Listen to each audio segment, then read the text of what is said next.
We're less than 24 hours away from the NHL trade deadline, and everything is in motion. Find out about some of the biggest deals on tonight's episode of Locked On Winnipeg Jets. You're Locked On the Hockey Jets, your daily podcast on the Winnipeg Jets. Part of the Locked On Podcast Network, your team every day.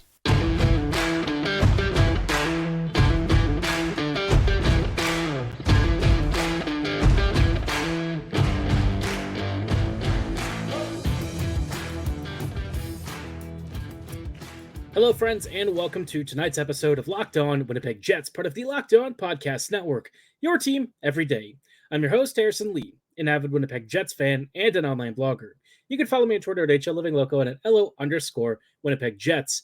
Thanks for making Locked On Jets your first listen of the day every day. If you like what you're hearing, be sure to like, follow, and subscribe on all of your favorite podcasting platforms and YouTube. Doing so, of course, is always free of charge and ensures you never miss another episode. Most of all, though, we just love and appreciate your support. On tonight's episode, like I said, we've got a lot of fun stuff to talk about. The NHL trade deadline is 100% kicked off. Lots going on. And, of course, for the Jets, Winnipeg is kind of in the middle of it. Lots going on. And I think a lot of us are sort of, relatively excited to see what the Jets do tomorrow. Obviously, they haven't made any moves since the Monahan deal the other couple of weeks ago, right? But, there's not to say that the Jets aren't interested in some stuff. And we'll talk about what Winnipeg might be after specifically in just a little bit. Of course, for Winnipeg, obviously, a couple of big trade targets. And I think, with some of the names that have come off the board, it's put I think a lot of the fan base in a bit of a tight spot, right? But some of those targets have actually been going for prices that either didn't quite make sense for what Winnipeg is after, or perhaps the Jets could better use some of the resources that they're looking to spend on some other players. So a lot going into that. But of course, let's take a look at some of the biggest deals that have already occurred. And we'll have a couple of segments for this because there's quite a few that have gone on. And I think there's a few that are really worth spending some time discussing. But one of the biggest ones that broke down yesterday is Noah Hanifin to the Vegas Golden Knights in exchange for Miromanov, a first rounder and a third rounder with some extra salary retention on top of that. So, 25% on a contract for Hanifin. That is what Vegas got. And he actually ends up becoming, I think, around like 1.2 or 1.3 million in total cap hit, which for a player of his caliber is pretty darn good, right? So Hanifin was one of the guys that I would say was not necessarily a shadow target for me, but somebody that I thought would have been pretty interesting for the Jets.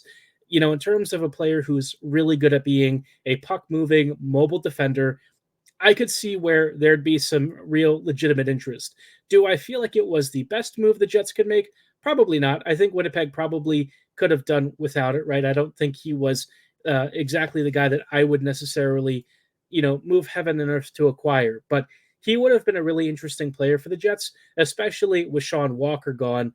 That, I think, would have been, a little bit helpful to consider, maybe a Hanifin in Winnipeg. But, given the price of what he went for, and the fact that he also had a no trade clause, which kind of made things very difficult if you're a team like the Jets, where Hanifin probably wasn't, interested in moving to.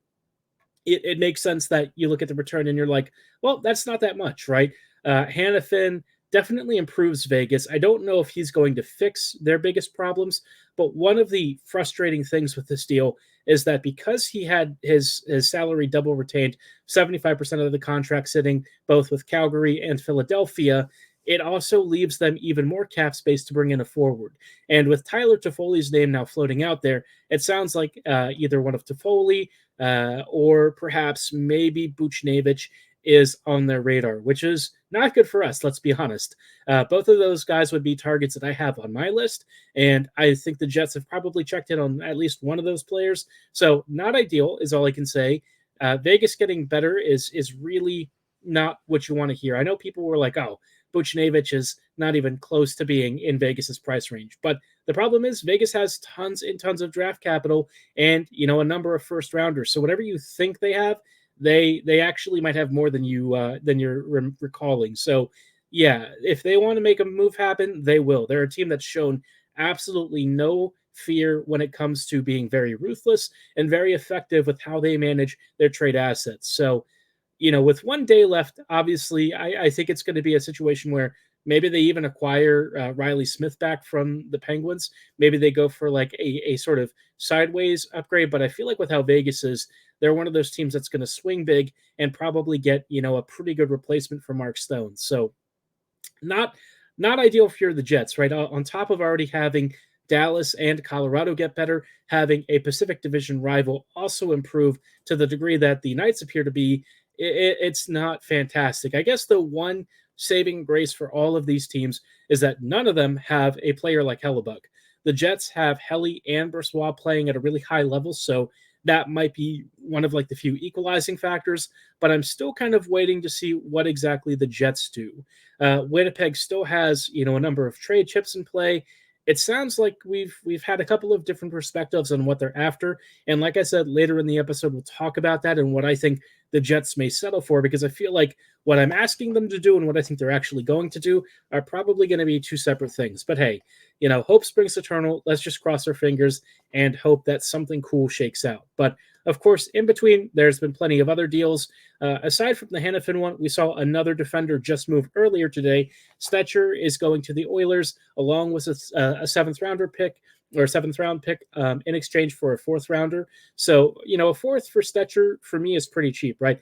The Oilers just improved and got more mobile on their back end for like a number 4 or number 5D. And the Yotes, I guess they got something out of it, right? A pick doesn't seem great. Like a fourth rounder is not exactly anything I get excited about. So if you're Edmonton, honestly, this feels like a fantastic acquisition. This is one of the rare good deals that I've seen the Oilers make.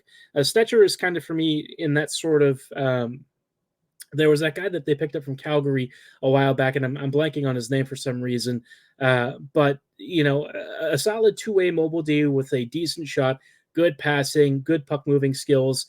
It's the kind of stuff that you would want for a Jets trade, right? A guy who would have actually helped Winnipeg's third pairing. So overall, I think that's a pretty good trade. Is he the best defender that moved in this deadline? Obviously not. Walker and Hanifin are probably ahead of him, but the difference between Stecher and, say, Walker might not be as pronounced as you'd think. So, for the Oilers, pretty good upgrade, pretty cheap deal. On the more forward side of things, we've had a number of different moves. One that just happened not too long ago, and that kind of caught me a little bit off guard, was Anthony Duclair and a seventh heading to Tampa Bay. In exchange, the Sharks get Jack Thompson and a third rounder. A third rounder for Duclair feels relatively inexpensive. Duke has been a nice middle six winger with, pretty fun skating and a great shot. He's a super talented attacker. I think this easily makes the Lightning better already. It's not like Tampa has loads of forward talent right now, so he should definitely fit in. I think he's going to be an absolute beast, both on the power play and at even strength. And he might not be like a 40-goal scorer or anything, but if you're looking for a guy who's going to offer you second or third line production at a really reasonable price, I feel like this is probably as cheap of a swing as it is. And the Sharks apparently get a pretty decent prospect in Thompson. He sounds like he's been a decent AHL defender, so maybe he can slide into a second or third pairing role in the future at the NHL level. But if I'm thinking about a player that I would not have minded joining the Jets, Duclair was probably pretty up there. I know that he definitely has some defensive deficiencies, but overall, I would not have minded it. But it is what it is. Of course, there is one winger that everyone's kind of waiting for. The trade is actually currently ongoing right now. I don't think it's actually been finalized yet. As of this exact recording, it seems like there's a lot of different pieces involved. We're not going to have every single detail on it. We know that there's at least a big conditional first rounder and apparently multiple prospects along with Michael Bunting. So you can kind of get a sense of who we might be talking about, but we'll get into that trade in just a little bit. Before we get ahead of ourselves, though, and go too far, I just wanted to shout out our friends and partners at Indeed. No matter how the last game went, anytime you take the field, you've got a shot at greatness. And when you're looking for the best employees and you're hiring, you've got to give your team the best shot at recruiting, top MVPs and you can do so with Indeed. If you're hiring, you really do need Indeed because Indeed is the hiring partner where you can attract, interview, and hire all in one place. Instead of spending hours on multiple job sites trying to set up listings, you can get instantly matched with tons of high quality candidates who fit exactly what you're looking for at Indeed. And if you don't have a great selection of candidates that fit your must have requirements, you don't pay. Indeed wants to help you with so many different steps, whether it's interviewing, assessments, or using their great instant match service, which can find you some of the highest quality candidates available very quickly.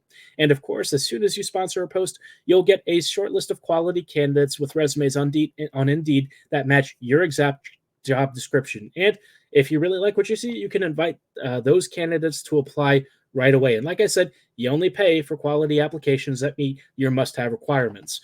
As somebody who's used Indeed looking for work several years ago, I can personally attest to how easy it was. It was very straightforward, very convenient. The forms made perfect sense, and I was able to apply to multiple jobs very simply. So as somebody who used it just looking for work, I can only imagine that it makes the hiring process for employers and businesses as easy as possible. So if you're ready to get started, start hiring right now with a $75 sponsored job credit to upgrade your job post at Indeed.com/lockedon. This offer is valid through March 31st. Go to Indeed.com/lockedon to claim your $75 credit before March 31st. Indeed.com/lockedon. Terms and conditions apply. Need to hire? You need Indeed. Hello, friends, and welcome back to this episode of Locked On Winnipeg Jets, part of the Locked On Podcast Network, your team every day. Every day, thank you so much for rejoining us on tonight's episode as we are basically doing the calm before the storm episode, so to speak, although I can't really call it the calm because the trade deadline storm has been rolling for the past, I would say, 48 hours. It's been pretty crazy. Lots of trades have gone down. Lots of trades are still going down. There's a big one right now currently in process involving Jake Guentzel that should be one of the biggest deals of the whole trade deadline. We'll talk a little bit about that and maybe whether or not the Jets could have matched that in just a moment. Before we go too much further, though, wanted to say something really cool about the Locked On 24/7 show that we are now doing. We have launched the first ever national sports 24/7 streaming channel on YouTube, and it's also available on Amazon Fire TV's free Fire TV channels app. Locked On Sports Today is here for you all day, covering the top sports stories of the day with our local experts and our national shows covering every league. Find Locked On Sports Today now available on the free Fire TV channels app and YouTube. Now, like I said, obviously there have been quite a few deals. We have one of the biggest ones currently in process.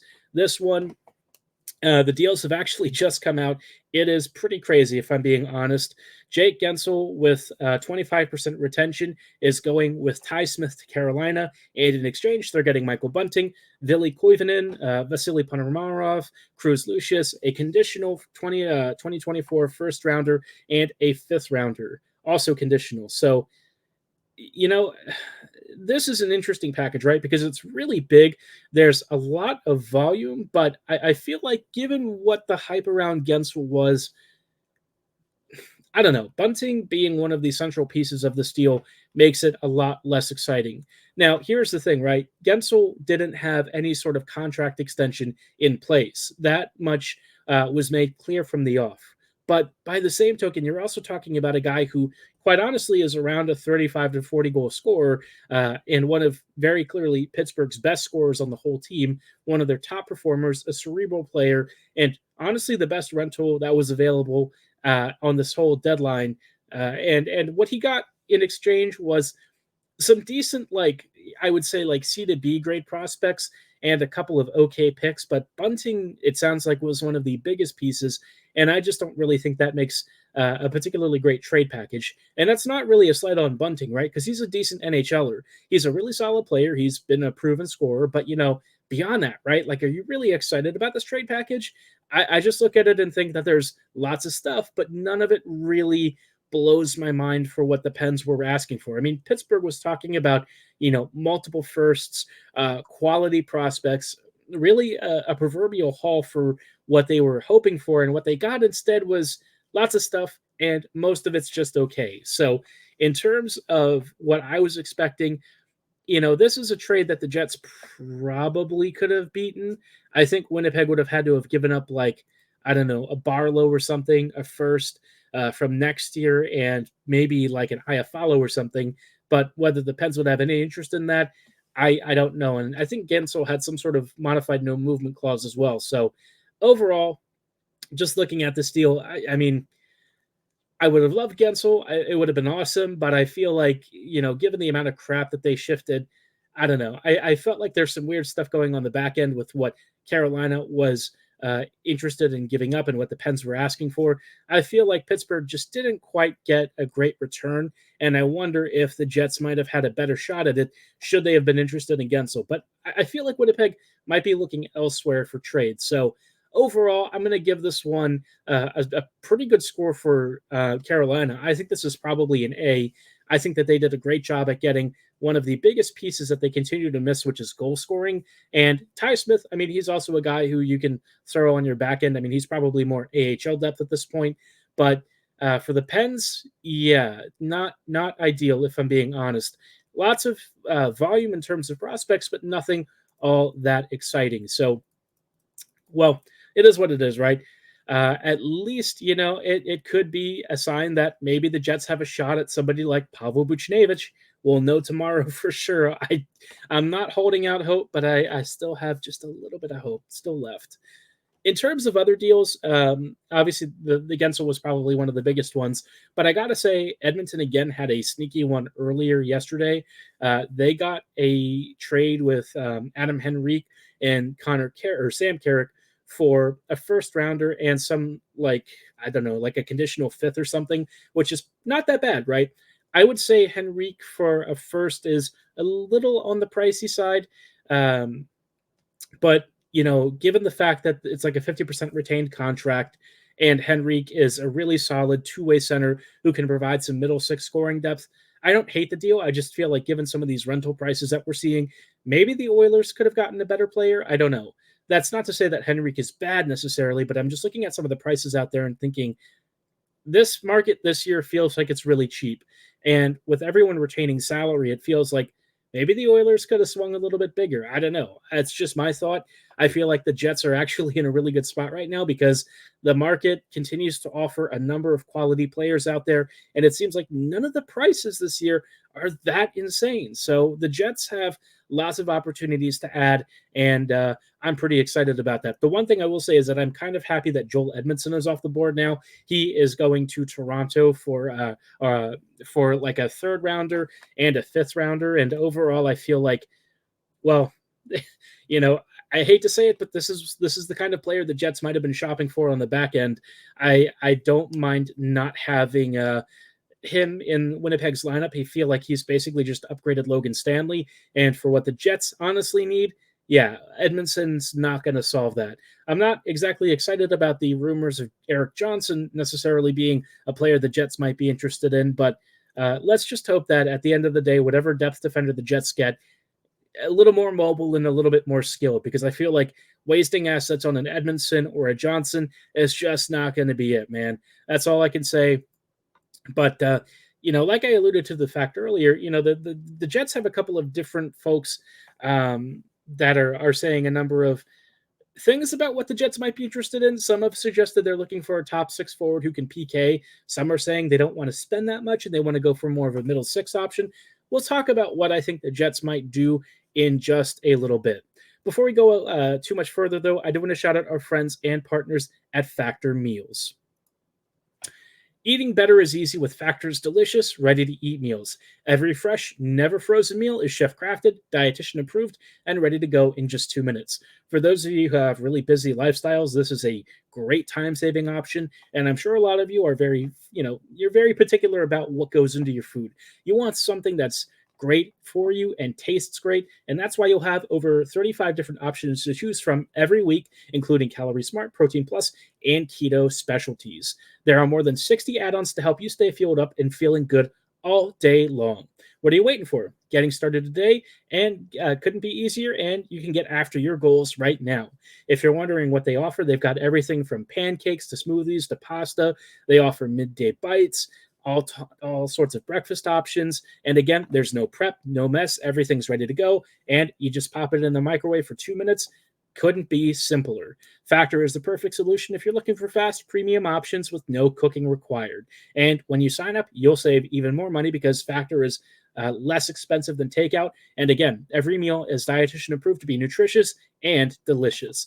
Head to factormeals.com/LockedOnNHL50 and use code LockedOnNHL50 to get 50% off your purchase. That's code LockedOnNHL50 at factormeals.com/LockedOnNHL50 to get 50% off your order.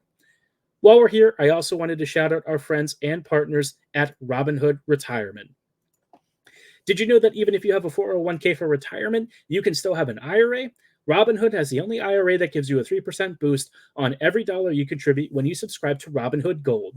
But get this, now through April 30th, Robinhood is even boosting every single dollar you transfer in from other retirement accounts with a 3% match. That's right, no cap on the 3% match.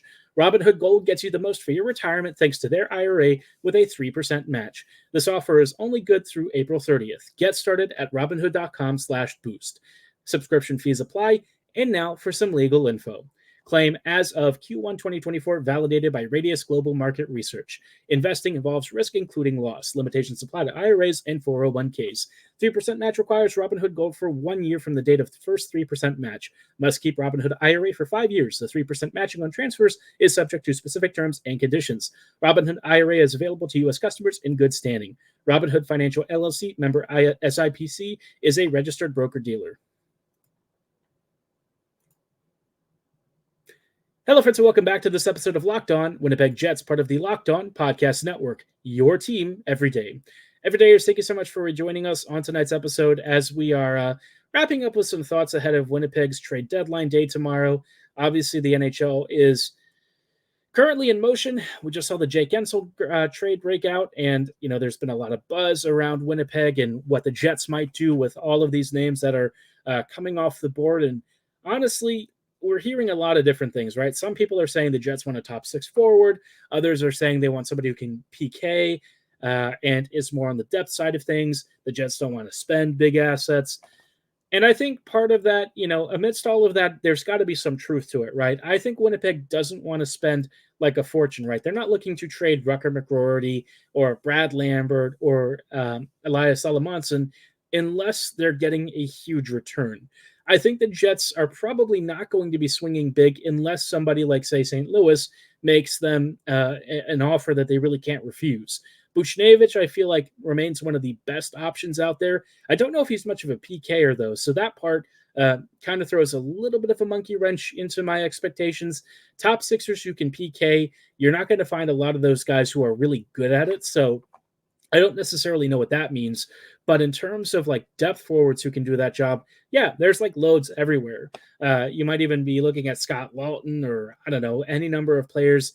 Duclair definitely didn't PK, right? So he probably would not have fit that bill, but maybe Matthew Joseph from the Sens. With all the stuff that happened with the Jets and Flyers scouting each other, I'm really curious to know what ended up breaking down there. I don't know what they would have been discussing. I hope it wasn't like a Ristolainen trade because that would not have been ideal. Maybe it was around Sean Walker. I don't know. If there's any sort of relationship still there, maybe the Jets revisit the conversation of a Travis Konechny. I think Travis is going to stick around there and maybe even extend after next season, but I don't know. It's a weird situation. The Flyers are kind of like in a weird spot where I think people keep saying, oh, they're going to be buyers, but I don't know that that's necessarily true. I think Philadelphia is going to sell a couple of pieces, which they have already done so with, Sean Walker, but they're going to probably try and coast with as much as they can without necessarily jeopardizing the future because they know they're not really a contender. They're not really going to go all that deep in the postseason. So I think any sort of success that they have is probably going to be pretty measured. As far as what the Jets are going to be asking for or still looking for, Winnipeg, I'm sure, is looking for a quality puck-moving blue liner. We keep seeing Jakob Chychrun's name thrown around as a player that people are checking in on. And if the Jets would be interested in Chychrun, all bets are off, right? Winnipeg would probably be willing to assemble a pretty good trade package. And the expectation is that Chychrun is gone after tomorrow. So he's got to go somewhere. Maybe, he goes to, I don't even know what teams would even be able to bring him in. There just aren't that many squads out there that have the sort of prospect depth that the Jets might be able to offer in exchange for a guy who would easily become one of our best blue liners. I could see that being a play in addition to maybe Joseph if, they're trying to cheap out on a forward, because I don't think Claude Giroux would move his NMC to join Winnipeg, or no trade clause. But obviously for the Jets, adding a Joseph on your third line would probably be fine, right? But Chychrun would definitely be the biggest prize. If the Jets are still looking for other options, I mean, maybe Sonny Milano and Trevor Van Riemsdyk could be a package deal from Washington. We could have had Milano for free earlier. That obviously didn't happen a year or so ago. It is what it is, right? I mean, we did probably say he was going to be good, and he's actually been pretty good for Washington. So now he'll cost a few assets, but it is what it is. You just sort of live and you learn. I think Eberle is intending to stick around Seattle. They did say that the only reason that he gets traded tomorrow is if there's no real agreement on a contract extension, which is very possible. The name, though, that I'm really most interested in is Tyler Toffoli. I feel like he is probably going to be a Vegas Golden Knight. That seems to be a name and a connection that's really heating up, either that or Vancouver. Vancouver pulled itself out of the Guentzel race and apparently re-pivoted towards Toffoli, which makes a lot of sense. Toffoli is a super skilled player who would probably just absolutely feast up there.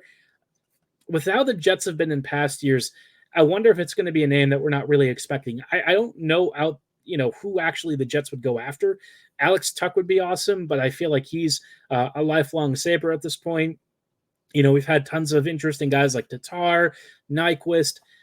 I just feel like with how much radio silence there's been with the Jets and how low prices are, it's setting up a perfect state for the Jets to make a big splash. I don't know who they're going to bring in, but I just keep feeling like Winnipeg has at least one more trick up their sleeve, because I feel like anything that's not that is going to be super disappointing. The Jets have all of the power and leverage to make a really good deal happen, and if they don't, it's going to be a huge missed opportunity.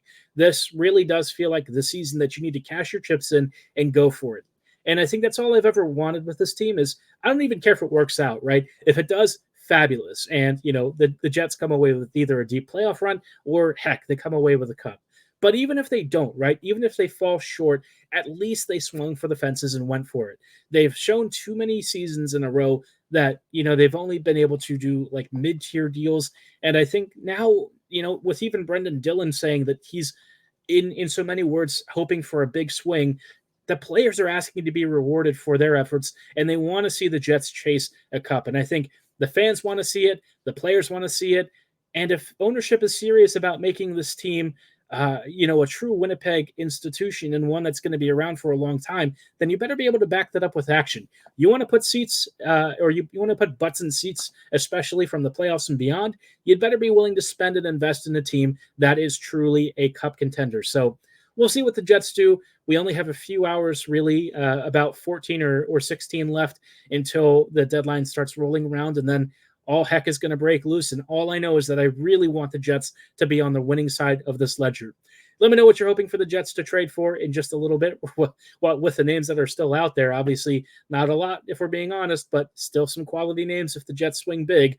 Drop your most desired trade picks below or at my social medias at HLLivingLoco and at LO_Winnipeg Jets. Of course, tomorrow we'll have coverage of what happens at the trade deadline. And I'm probably not going to recap the Kraken game that's scheduled for tomorrow until next week. So just being honest, I want to spend more time breaking down the biggest winners and losers of the trade deadline and see where the Jets sit on that. So stay tuned for that tomorrow. But for tonight's episode, that is going to be all the time that we have. I thank you so much for listening and making us your first listen of the day every day. We'll see you back here tomorrow for even more trade deadline coverage. So don't go anywhere. Have a great night. And as always, go Jets go.